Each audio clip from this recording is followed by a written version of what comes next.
Tonight here we continue our series of reports that we call For Good Reason Making a Difference. And tonight's is about a doctor with a dark personal story. He was robbed by others of his ability to perform surgery. He now says that closed a door and opened so many others for him. If he ever felt any anger, it means he channeled it into his zeal to help other people. Our story, his story tonight from NBC's Kevin Tibbles. He walks the streets of his neighborhood like a prophet, a healer, a friend. Juan Romagosa is a touchstone of compassion in Washington, D.C.'s impoverished Latino community. I work for the poor because I am poor. My family is poor. He is also a survivor of the civil war in his native El Salvador in the early 1980s.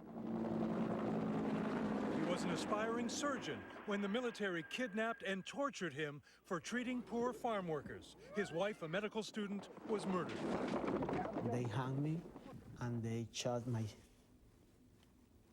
left arm and they cut my finger in the right hand too. They maimed him to ensure that Romagosa could never operate again.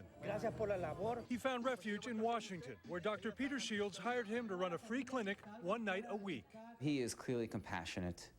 He's clearly someone who is the first to help and the first to find people to help.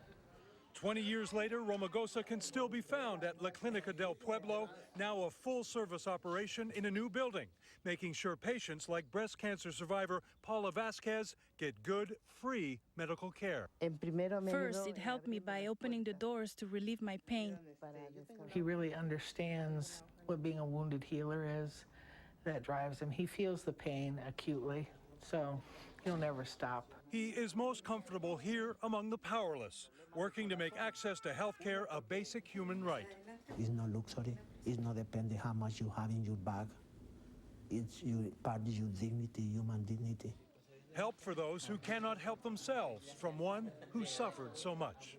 Kevin Tibbles, NBC News. And that's our broadcast for this Friday night. Thank you for being with us.